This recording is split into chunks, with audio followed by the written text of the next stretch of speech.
예수 그리스도께서 십자가에 달리셨습니다. 그 십자가에는 유대인의 왕이라는 죄패가 달려 있습니다. 죄패대로라면 유대인의 왕이 십자가에 달린 거죠. 모순된 겁니다. 왕은 십자가가 아닌 보좌에 앉으셔야 합니다. 그게 맞을 겁니다. 근데 보좌가 아닌 죄인의 십자가에 달리십니다. 근데 성경은 이것이 하나님의 은혜다라고 고백을 합니다. 예수님께서 이 땅에 오신 왕으로 보좌에 앉으셨다면, 그렇게 하셨다면 우리는 이 자리에 나올 수 없었을 겁니다. 세상을 심판하는 왕으로 이 땅에 임하셨다면 우리는 심판을 받아서 영원한 형벌 가운데 처해졌을 겁니다. 그런데 십자가를 지십니다. 왕이신 그분께서 죄인이 지는 십자가를 지십니다. 우리가 아직 죄인 되었을 때에, 우리에게 구원에 관한 그 어떠한 소망도 없었을 때에, 어떤 자격도 없었을 때에 그리스도께서 우리 죄를 위하여 십자가를 지십니다. 그리고 우리를 구원하십니다. 그래서 우리가 이 자리에 와서 하나님을 예배할 수 있는 겁니다. 이 은혜를 기억하시기를 바랍니다. 예수 그리스도께서 죄인의 십자가에 달리셨다, 이 말은 죄인이 감당할 그 모든 고통을 당하셨다, 이런 의미입니다. 십자가는 가장 잔인하고 가장 고통스러운 그런 사형 도구입니다. 의학 박사 트루만 데이비스라는 분이 있는데, 이분이 현대의학으로 본 예수 그리스도의 고통, 이런 책을 썼습니다. 이 책은 이 땅에서 예수께서 겪으신 십자가의 고통을 아주 사실적으로, 실제적으로 묘사하고 있는 그런 책입니다. 책 내용 잠깐 몇 가지만 함께 나누어 볼 수 있기를 원합니다. 로마 군병들은 죄수를 채찍질할 때 죄수의 옷을 벗기고 이 두 손을 머리, 얼굴 위 기둥에 이렇게 묶습니다. 그리고 그 위를 채찍으로 내려칩니다. 이때 사용한 채찍이 우리가 생각하는 그런 채찍이 아닙니다. 그 손잡이에는 여러 개의 줄이 달려 있죠. 어떤 사람은 저 줄이 10개가 넘었다 이야기하는 사람도 있습니다. 손잡이 여러 가지의 줄이 달려 있고요. 그리고 줄마다 이제 동물의 발톱이나 동물의 뼈, 유리 조각, 이런 것들이 박혀져 있습니다. 이 채찍을 24시간 동안, 그러니까 계속 물에 담궈 둔다고 해요. 자, 물을 머금은 채찍은 그렇게 만만한 무게가 아닙니다. 자, 이 무거운 채찍을 어떻게 내려칠까요? 한 사람이 두 손으로 손잡이를 잡고 있는 힘을 다해서 내려쳐야 합니다. 마치 야구 선수가 방망이를 휘두르는 것과 같습니다. 그러면 저 채찍에 달려 있는 그 뾰족한 물건들이 죄수의 몸에 박힙니다. 그리고 그것을 다시 당기죠. 그러면 이 채찍을 내리칠 때마다 피부가 찢기게 될 것이고요, 살점이 뜯겨져 나오게 됩니다. 시간이 지나면 온몸은 피로 범벅이 된 그런 살덩이가 될 겁니다. 아마 예수님은 이 채찍을 39대 맞으셨을 겁니다. 아마 13대는 오른쪽 어깨에, 13대는 왼쪽 어깨에, 나머지 13대는 목에서부터 몸을 지나 발목에 이르는 그 위에 13대를 맞습니다. 자, 그렇게 맞으면 어떻게 될까요? 대부분의 학자들이 동의하는 부분입니다. 척추가 드러났을 것이고, 갈비뼈 그 사이로 내장이 흘러내렸을 수도 있다. 어깨를 지탱하는 승모근이 끊어져서 아마 예수님께서는 십자가에 달렸을 때에 그 몸을 제대로 지탱하지도 못했을 겁니다. 우리는 그림을 보고 이렇게 달리셨을 거다, 좀 더 묘사하면 아마 이렇게 달리셨을 겁니다. 로마 군병들은 왕이라 지칭하는 예수를 희롱하기 위해서 자색 옷을 입고 손에 갈대를 잡습니다. 그리고 가시 면류관을 만들어 머리에 씌웁니다. 긴 가시로 덮여있는 가시 더미가 면류관 모양으로 만들어져서 예수님의 머리 위에 씌워집니다. 다시 많은 피가 흐르죠. 자, 비웃고 얼굴을 때리고 난 이후에 군병들은 그 가시 면류관을 머리 깊숙이 씌우기 위해서 예수의 손에서 갈대를 빼앗아서 아마 머리를 내려 쳤을 겁니다. 무거운 십자가 가로대가 예수의 어깨를 가로질러서 묶여져 있습니다. 사형 선고를 받은 예수님의 행렬이 두 강도와 로마 군병들과 함께 천천히 골고다로 나아갑니다. 똑바로 걷고자 애쓰셨지만 많은 피를 흘렸고, 그 충격으로 그 무거운 가로대의 무게를 감당하지 못하고 몇 번이나 비틀거리고 쓰러졌을 겁니다. 자, 십자가형이 시작되면 예수의 어깨가 가로대 위에 뉘워집니다. 로마 군병은 예수님의 손목 앞에 약간 오목한 곳, 그곳을 더듬어서 18cm의 단철 못을 박습니다. 손바닥에 못이 박힌 게 아닙니다. 손목에 약간 오목한 곳, 이곳에 못이 박힙니다. 그리고 십자가에 가로대를 세워 올리고 나사렛 예수 유대인의 왕, 이 죄표를 그 위에 박습니다.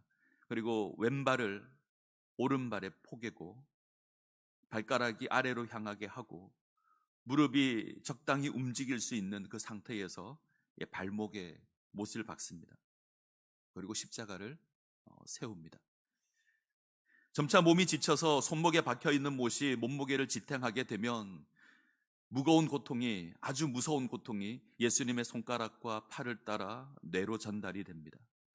팔에 몸무게가 실리게 되면 가슴 근육이 마비되고 늑간 근육도 제대로 구실을 하지 못하게 됩니다. 그러면 숨을 제대로 쉴 수가 없습니다.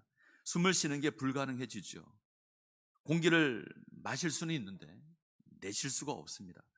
숨을 쉬기 위해서 다시 몸을 억지로 밀어 올려야 합니다. 결국 십자가에 매달리게 되면 숨을 제대로 쉬지 못해서 질식해서 죽습니다. 사형수를 급히 죽이기를 원하거나 혹은 고통을 멈추게 하려고 할 때는 사형수의 다리, 무릎 뼈를 부러뜨립니다. 그러면 다리를 세울 수 없죠. 그러면 곧 질식해서 죽게 됩니다. 이런 십자가의 고통은 가장 잔인한 사형 방법입니다. 예수님께서는 그 고통을 친히 감당하십니다. 그것으로 우리의 죄값을 치르고 우리의 구원자가 되십니다. 이 십자가의 고통이 나를 위한 고통임을 기억하셔야 합니다. 이제 우리는 십자가상의 마지막 외침들을 살펴볼 겁니다. 오늘은 그 가운데 5번째 말씀입니다. 내가 목마르다.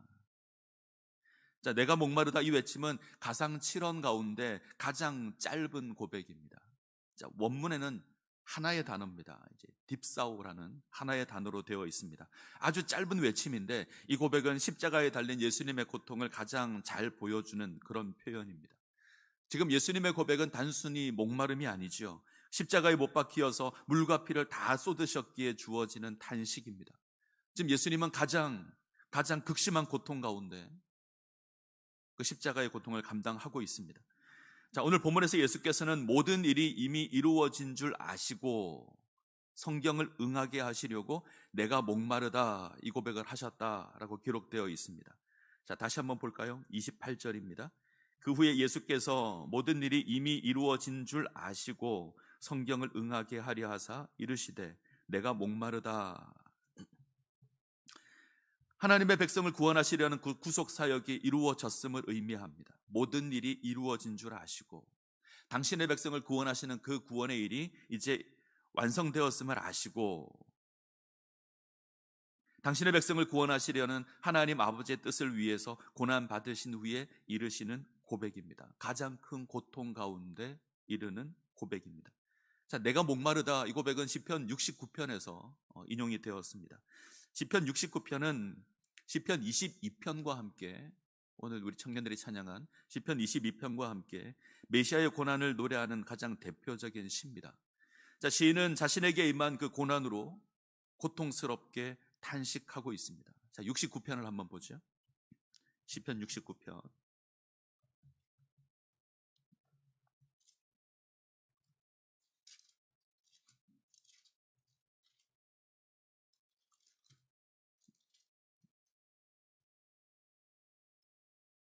자, 69편 1절부터 3절까지를 먼저 보겠습니다. 시편 69편 1절부터 3절까지 같이 읽습니다. 하나님이여 나를 구원하소서. 물들이 내 영혼에까지 흘러 들어왔나이다. 나는 설 곳이 없는 깊은 수렁에 빠지며 깊은 물에 들어가니 큰 물이 내게 넘치나이다. 내가 부르짖음으로 피곤하여 나의 목이 마르며 나의 하나님을 바라서 내 눈이 쇠하였나이다. 지금 시인은 자신에게 임한 고통을 고백하고 있습니다. 영혼까지 고통의 물이 차오르고 있습니다.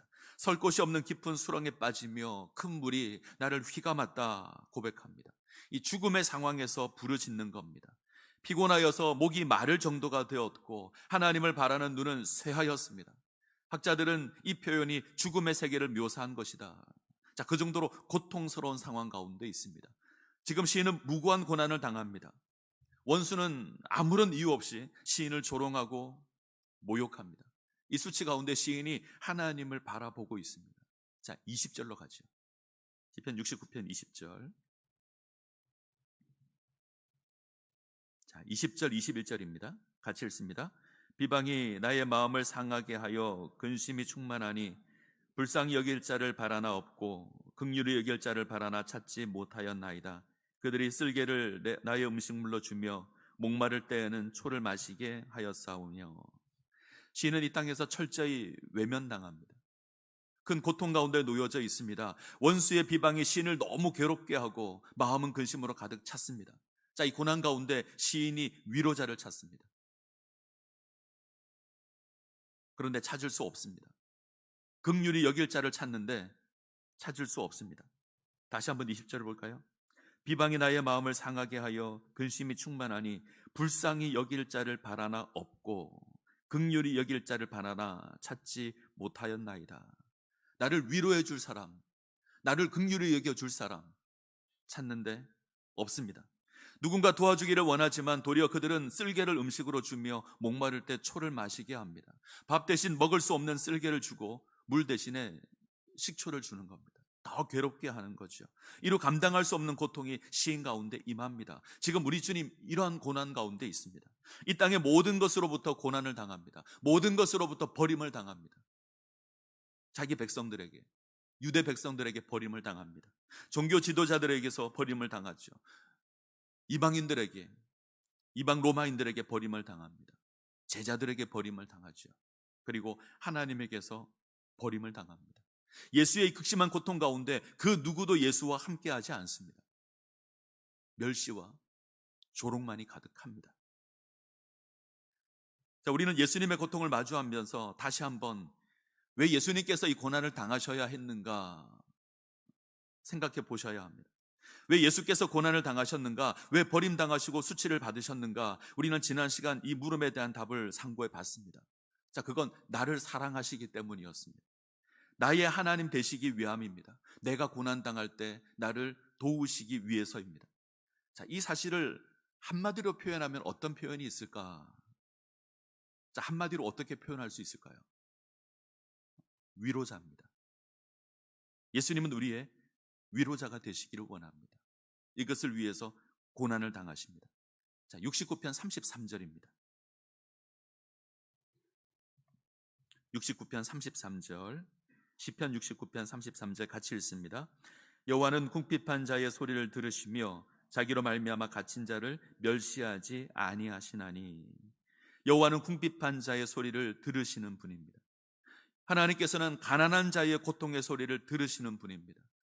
고난당하는 자를 멸시하지 않은 하나님이십니다. 그가 우리 인생 가운데 위로자가 되어 주십니다. 우리 예수님께서 친히 고통을 받으시는 그 이유 가운데 하나는, 그 고통 가운데 자신을 내어주시는 그 이유 가운데 하나는 친히 우리의 위로자가 되기 위해서입니다. 그가 고통당하심으로 우리의 위로자가 되십니다.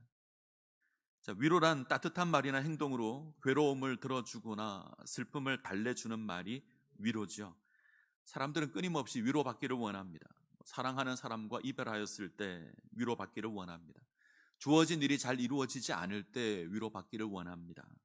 정말 열심히 했는데 결과가 좋지 않을 때 누군가 우리에게 따뜻한 말을 한마디 해준다면 그것은 우리에게 큰 힘이 될 겁니다. 자, 우리는 이 위로가 필요한 시대를 살아가고 있습니다. 그런데 어설픈 위로는 도리어 상처를 줄 수도 있죠. 사정을 알지도 못한 채 위로한답시고 말을 건넨다면 더 큰 상처가 될 수도 있습니다. 오해를 불러일으킬 수도 있고 더 힘들게 만들 수도 있습니다. 자, 무엇이 문제일까? 공감입니다. 자기도 그렇게 느끼는 것이 공감이죠. 공감하지 않는 위로는 위로가 아닙니다. 같은 아픔을 공유한 자가 가만히 함께 하기만 해도 위로가 되는 것은 공감하고 있기 때문에 그렇습니다. 자, 히브리서로 가겠습니다. 히브리서 4장.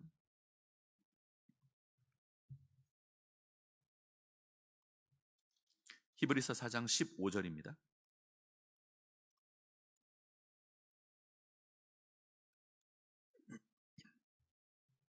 히브리서 4장 15절 같이 읽겠습니다. 우리에게 있는 대제사장은 우리의 연약함을 동정하지 못하시리가 아니요 모든 일에 우리와 똑같이 시험을 받으신 이로되 죄는 없으시니라. 우리에게 있는 대제사장은 우리의 연약함을 동정하지 못하시리가 아니요 모든 일에 우리와 똑같이 시험을 받으시니로되 죄는 없으시니라. 예수 그리스도께서는 당신의 고난으로 우리의 연약함을 동정하는 메시아가 되십니다. 대제사장이 되십니다. 우리를 동정하시는 메시아, 우리를 동정하시는 주님이 되십니다. 동정한다, 남의 어려움을 딱하게 여기고 가엽게 여긴다, 공감한다, 아는 겁니다. 우리의 고통을, 우리의 괴로움을, 우리의 고난을 아시는 겁니다. 예수님은 친히 고난당하심으로 우리의 어려움을 딱하게 여기시고 가엽게 여기십니다. 그가 동일한 고난을 당함으로 우리의 고통을, 우리의 고난을 아시기 때문입니다. 그리고 우리의 위로자가 되십니다. 참 위로자가 되십니다. 인생이 감당할 가장 극심한 고통을 당신이 직접 감당하셨고 그것을 아시기에 우리를 위로하는 위로자가 되는 겁니다.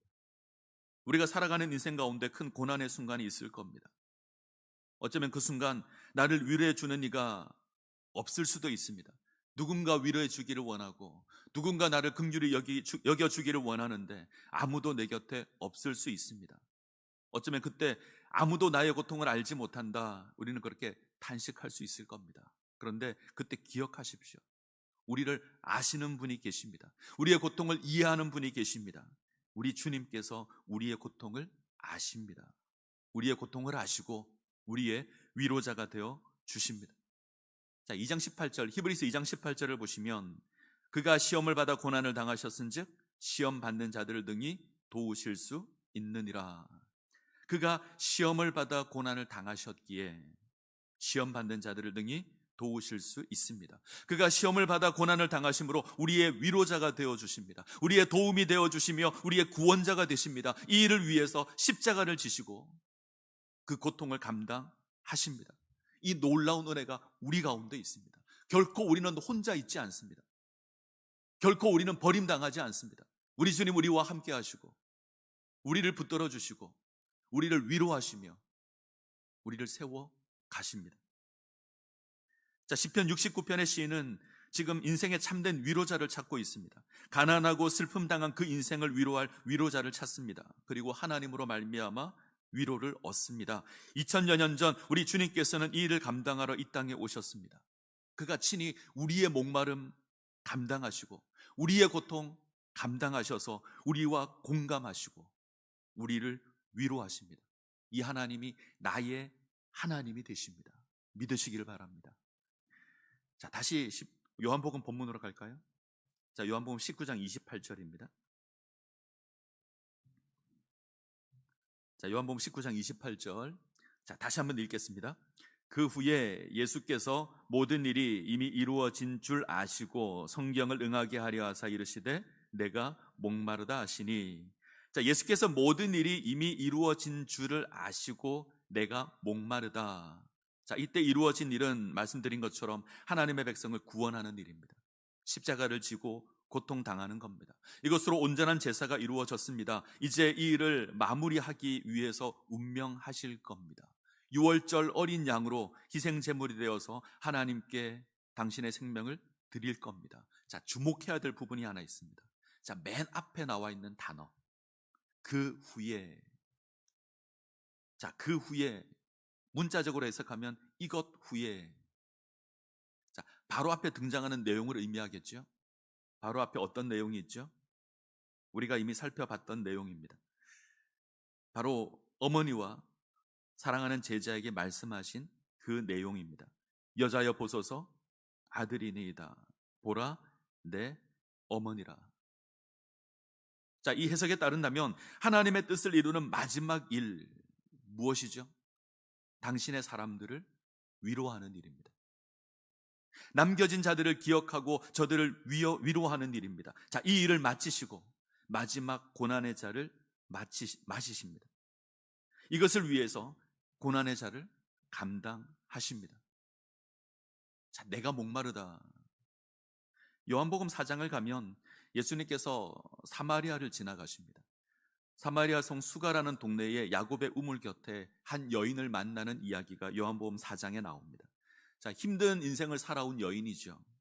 누구 하나 의지할 리가 없는 여인입니다. 남편이 5이나 있었지만 지금 있는 남자도 남편이 아닙니다. 그녀는 참으로 목마른 인생을 살아가고 있습니다. 예수께서 이 여인에게 자신이 생수를 주는 자임을 선언하십니다. 이 땅의 물을 마시면 다시 목마르게 되겠지만 예수님께서 주시는 물은 영원히 목마르지 않는다. 영생의 물이다. 생명의 물이다. 선언하십니다. 자, 이 생명의 물을 허락하시기 위해서 예수님께서 지금 고난의 잔을 마시고 있습니다. 자, 독일 표준 해설 성경, 이 해설 성경을 보시게 되면 내가 목마르다라는 이 고백을 하나님의 뜻을 이루기 위한 예수님의 마지막 갈망으로 해석합니다. 자, 예수님께서는 고난의 잔을 다 비우셨습니다. 남김없이 고난의 잔을 비우십니다. 그리고 마지막까지 하나님의 뜻을 이루고자 탄식하는 겁니다. 자, 내가 목마르다, 갈증의 고백이지만 동시에 하나님의 뜻을 이루기 원하시는 예수님의 마지막 순종의 고백입니다. 마지막까지 고통의 잔을 붙드시는 그 예수님이십니다. 요한복음 13장을 가시면 이렇게 시작합니다. 유월절 전에 예수께서 자기가 세상을 떠나 아버지께로 돌아가실 때가 이런 줄 아시고 세상에 있는 자기 사람들을 사랑하시되 끝까지 사랑하시니라. 예수님께서 세상을 떠나 아버지께로 돌아가실 때가 이런 줄 압니다. 그리고 특별한 행동을 하시죠. 세상에 있는 자들을 사랑하는 거죠. 사랑하시되 끝까지 사랑하십니다. 자, 이 일을 위해서 겉옷을 벗으십니다. 제자들의 발을 씻깁니다. 그리고 서로의 발을 씻기라 말씀하십니다. 자, 내가 목마르다 이 말씀은 하나님께서 허락하신 고난의 잔을 마지막까지 감당하시는 예수님의 모습입니다. 아울러 그것은 당신에게 주어진 사람들을 끝까지 사랑하시는 하나님의 사랑의 모습이기도 합니다. 그들의 위로자가 되어주시는 겁니다. 당신이 고난의 잔을 마시는 것으로 마지막까지 그 고난을 감당하는 것으로 우리의 위로자가 되어주십니다. 우리를 붙들어 주십니다. 그리고 말씀하시죠. 다 이루었다 말씀하시고 운명하십니다. 자, 우리가 지녀야 될 자세는 무엇일까요? 위로자 되시는 하나님을 바라보는 겁니다. 우리가 고난 가운데 있을 때, 고통 가운데 있을 때, 아무도 나의 곁에 남아있지 않다 그런 생각이 들 때에 그런 절망 가운데 하나님 바라보셔야 합니다. 너희 염려를 다 주께 맡기라. 이는 그가 너희를 권고하심이니라, 돌보심이라. 우리의 모든 염려를 하나님께 맡겨야 합니다. 그때 우리는 우리의 위로자 되시며 우리를 붙들어 주시는 그 하나님의 은혜를 경험할 수 있을 겁니다. 나아가 우리가 감당해야 될 사명이 있습니다. 위로자가 되주셔야 합니다. 위로자가 되셔야 합니다. 생명의 갈증으로 허덕이던 우리가 그 물로 말미암아 생명을 얻었습니다. 죄로 말미암아 목말라 하던 우리가 예수 그리스도로 말미암아 생명을 얻었습니다. 하나님께서 친히 우리를 위하여 고난 당하심으로 우리의 위로자가 되어 주십니다. 그렇다면 우리는 어떤 삶을 살아야 되죠? 위로자가 되셔야 합니다. 우리의 이웃의 위로자가 되어 주셔야 합니다. 코로나로 힘들어하는 사람들의 위로자가 되어 주셔야 합니다. 이 땅에서 고난으로 말미암아 목이 마른 자들의 위로자가 되어 주셔야 합니다. 고난 당하는 자, 어려움을 당하는 자, 고통 가운데 있는 자 찾아가셔서 위로해 주셔야 합니다. 우리가 하나님께 받은 그 생명의 물을 저들에게 나누어 주셔야 합니다. 예수 그리스도의 사랑을 함께 나누셔야 합니다. 이런 생각이 들었습니다. 이번 부활절에 교회에서 계란을 드릴 겁니다. 부활절 계란을 드릴 텐데 잘 포장해서 한 1인당 2개 정도씩 드릴 겁니다. 그냥 드시지 마시고 마트에 가서 생수라도 사서 힘내십시오라는 메시지를 달아서 이웃과 함께 나누면 어떨까? 꼭 생수가 아니라 바카스도 좋을 것 같고요. 나는 비타 500이 좋다 그러면 그것도 상관없을 것 같습니다. 이웃과 함께 나누셨으면 좋겠습니다. 힘을 내십시오. 다시 회복될 겁니다. 이러한 따뜻한 한마디를 전하는 위로자가 되었으면 좋겠습니다. 우리가 그런 위로를 받은 자들이기 때문에 그렇습니다. 하나님의 생명을 받은 자들입니다. 그러기에 함께 나누어 주십시오. 우리가 이런 사랑을 나눌 때에 우리 주님께서 또한 우리에게 놀라운 위로의 은혜를 베풀어 주실 겁니다. 이 은혜 가운데 세워지시기를 간절히 소원합니다.